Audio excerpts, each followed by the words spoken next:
Assalamualaikum warahmatullahi wabarakatuh. Kami di sini ingin mempresentasikan modul 11. Perkenalkan, nama saya Sofi Salsabila. Nama saya Sarifah Febriani. Nama saya Muhammad Fahrul Nizar. Nama saya Rabi Maulana Abdillah. Nama saya Rena Anggaini. Nama saya Muhammad Riki Pratama. Oke, di sini akan dimulai oleh rekan saya.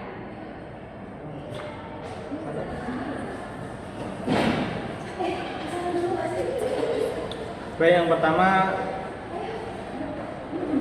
ada modul 11.3.1 yaitu Public and Private IPv4 Address. IP public unik secara global dan bisa langsung terhubung ke internet. Kemudian ada IP private hanya untuk jaringan lokal dan tidak bisa diurutkan ke internet. Kemudian ada rentang IP private. Yang pertama ada 10.0.0/8. Kemudian ada 172.16.0.0/12. Kemudian ada 192.168.0.0/16. Kemudian ada modul 11.3.2 yaitu routing to the internet. IP private tidak bisa langsung dipakai untuk internetan. Solusinya menggunakan NAT atau Network Address Translation pada router. NAT berfungsi mengubah IP private lokal menjadi IP public saat data keluar dari internet. Kemudian ada modul 11.3.3 Activity Pass or Block IPv4 Address. Latihan interaktif untuk memahami penyaringan atau filtering paket data. Kemudian ada fokus pada menentukan IP mana yang boleh lewat atau harus diblokir oleh router. Dan modul selanjutnya modul 11.3.4 Special Use IPv4 Address. Loopback dengan IP 127.0.0.0/8 dipakai untuk menguji sistem internal kartu jaringan komputer sendiri. Ini ada link lokal dengan IP 169.254.0.0/16. IP otomatis yang muncul saat komputer gagal mendapatkan IP dari server DHCP. Kemudian ada modul 11.3.5 Legacy Classful Addressing. Sistem pembagian kelas IP lama sebelum adanya sistem CEDR atau subnetting modern. Kelas ABC dipakai untuk alamat host jaringan besar menengah kecil. Kelas D dipakai khusus untuk komunikasi multicast. Kelas E dicadangkan untuk eksperimen dan penelitian. Modul selanjutnya 11.3.6 Assignment of IP Address. Distribusi IP public dilakukan secara bertingkat, yaitu IANA, RIR atau regional, ISP penyedia internet, dan pengguna akhir. Selanjutnya 11.3.7 Activity Public or Private IPv4 Address. Latihan interaktif untuk menguji pemahaman teori. Kemudian ada berisi kuis untuk membedakan mana alamat IP yang termasuk dan mana yang private. Oke. Materi selanjutnya akan dilanjutkan oleh rekan. Saya akan menjelaskan chapter 11.4.1 Domain siaran dan segmentasi. Domain siaran merupakan sekumpulan perangkat dalam satu jaringan yang menerima lalu lintas siaran atau broadcast. Pada LAN Ethernet, siaran digunakan oleh protokol seperti ARP untuk mencari alamat MAC berdasarkan alamat IP versi 4 serta oleh DHCP untuk menemukan server DHCP. Switch akan meneruskan paket siaran ke seluruh port selain port asal sehingga semua perangkat dalam domain siaran menerima paket tersebut. Berbeda dengan switch, router tidak meneruskan paket siaran ke antarmuka lain. Oleh karena itu, setiap antarmuka router membentuk domain siaran yang berbeda sehingga lalu lintas siaran hanya beredar pada jaringan lokal di tempat siaran tersebut berasal. 11.4.2 Masalah dengan domain siaran yang besar. Domain siaran yang terlalu besar dapat menurunkan kinerja jaringan karena semakin banyak host yang semakin banyak pula lalu lintas siaran yang dihasilkan. Setiap perangkat harus menerima dan memproses paket siaran tersebut sehingga penggunaan sumber daya jaringan meningkat dan komunikasi menjadi lebih lambat. Solusi yang digunakan adalah melakukan subnetting, yaitu membagi satu jaringan besar menjadi beberapa subnet yang lebih kecil. Dengan pembagian ini, siaran hanya beredar dalam subnet masing-masing, sehingga tidak menyebar ke subnet lain.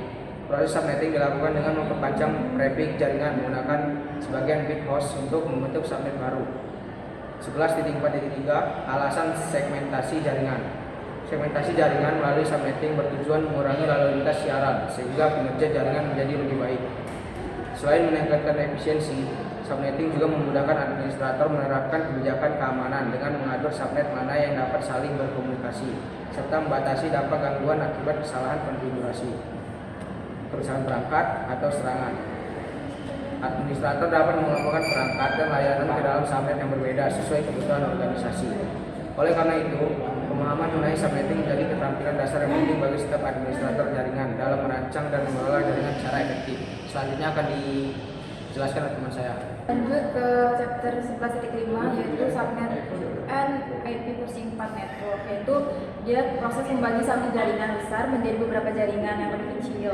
Tujuannya agar menggunakan alamat IP lebih efisien, jaringan lebih rapi dan mengurangi kecepatan lalu lintas data. Terus chapter 11.5.1 subnet on and octet boundary, yaitu subnet dibuat tepat di batas oktet 8 bit.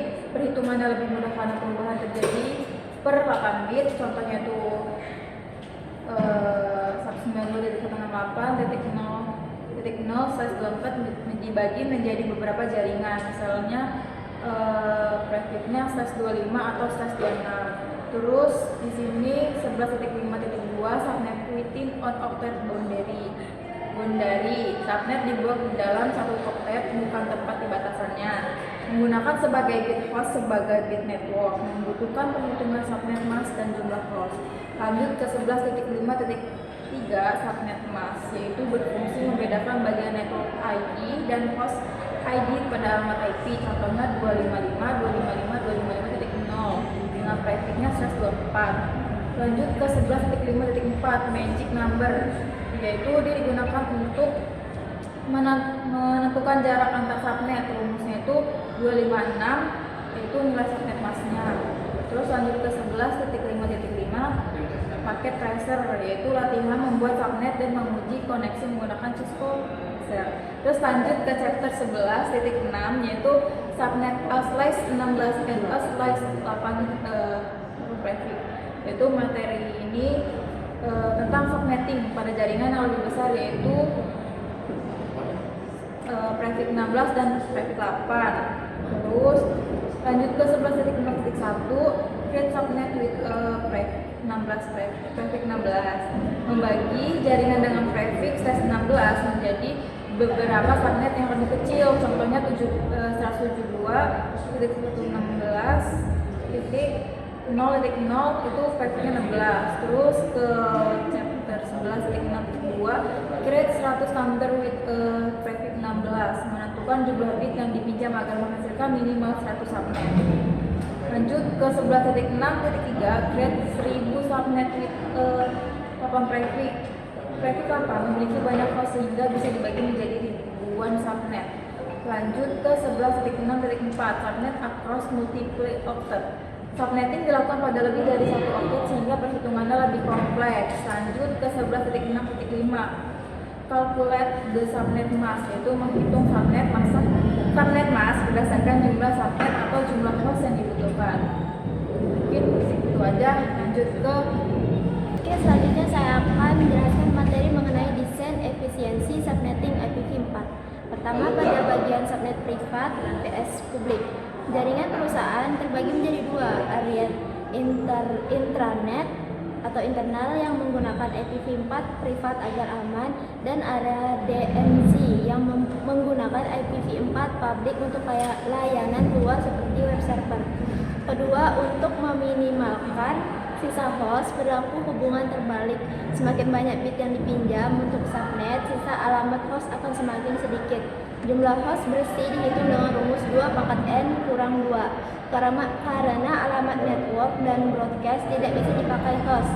Ketiga, pada contoh efisiensi subnetting alokasi dari ISP seperti 172.16.0.0/22 memberikan kita 10 bit host atau 1.022 alamat. Sebagai materi tambahan, efisiensi ini ditingkatkan ditingkatkan menggunakan VLSM yang memungkinkan kita memecah subnet menjadi ukuran berbeda sesuai kebutuhan real tiap divisi tanpa membuang IP. Terakhir, pada aktivitas penentuan bit, kita menentukan mesh berdasarkan kebutuhan host. Contohnya, jika butuh 250 host, kita menggunakan mesh/24 atau 254 host. Sedangkan untuk 25 host, kita cukup menggunakan mesh/27 atau 30 host agar menggunakan IP maksimal dan tidak mubazir. Materi selanjutnya akan dijelaskan oleh teman saya. Selanjutnya adalah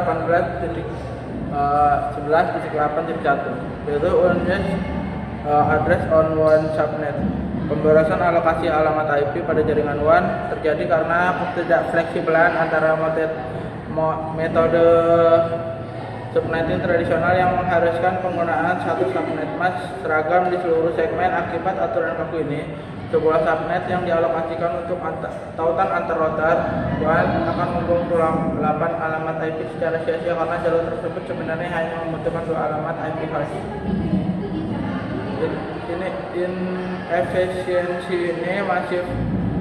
Efisiensi masif ini tidak hanya menghabiskan ruang alamat secara cepat, tetapi juga membatasi potensi pengembangan jaringan di masa depan karena berkurangnya jumlah subnet yang tersedia. Selanjutnya 11.8.4 VLSM atau merupakan solusi modern yang memungkinkan pembagian ruang alamat jaringan menjadi beberapa subnet dengan ukuran bervariasi sesuai kebutuhan real setiap segmen host. Berbeda dengan metode tradisional yang menghasilkan ukuran seragam, VLSM memberikan fleksibilitas dengan mengubah panjang subnet mask melalui mekanisme peminjaman bit host yang dinamis. Prinsip dasar dari metode melakukan subnetting di dalam subnet demi menciptakan efisiensi penggunaan alamat IP yang optimal. Selanjutnya adalah basic subnetting scheme. Skema subnetting dasar merupakan tahapan awal pembagian secara rata sebelum konsep VLSM diterapkan pada koneksi antar router. Sebagai contoh nyata, jaringan induk 192.168.20.0/24 dibagi rata menjadi 8 subnet berukuran sama dengan kapasitas masing-masing 30 host atau prefix 27.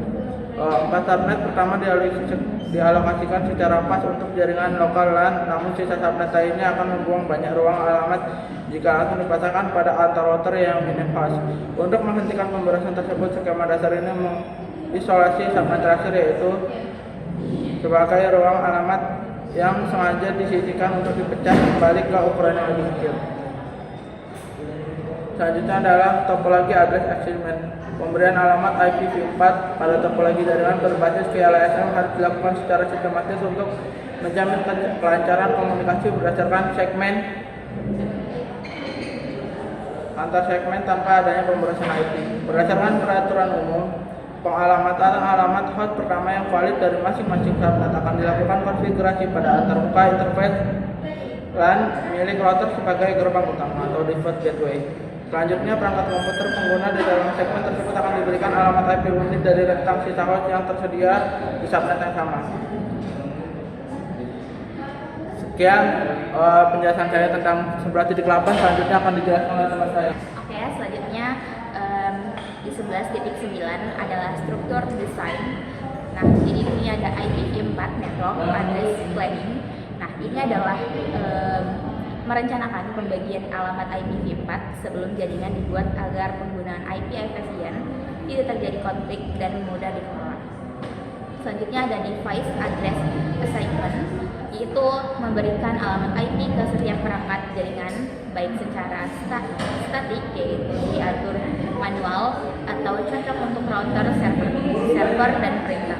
Lalu ada DHCP yang diberikan otomatis, cocok untuk PC atau laptop pengguna. Nah, di sini ada VLSM Design and Implementation Practice, yaitu menerapkan VLSM di diskop paket tracer, mulai dari pembagi subnet, mengkonfigurasi IP pada perangkat, hingga menguji koneksi menggunakan PIC. Jadi inti dari materi yang saya bacakan yaitu rencana pembagian IP, yaitu memberikan IP ke setiap perangkat dengan benar menggunakan VLSM agar alamat IP lebih hemat, lalu menguji koneksi untuk memastikan jaringan berfungsi dengan baik. Sekian dari materi yang saya dapat bacakan. Dan presentasi dari kami, saya minta maaf bila ada salah perkataan atau perbuatan. Saya akhiri, wassalamualaikum warahmatullahi wabarakatuh.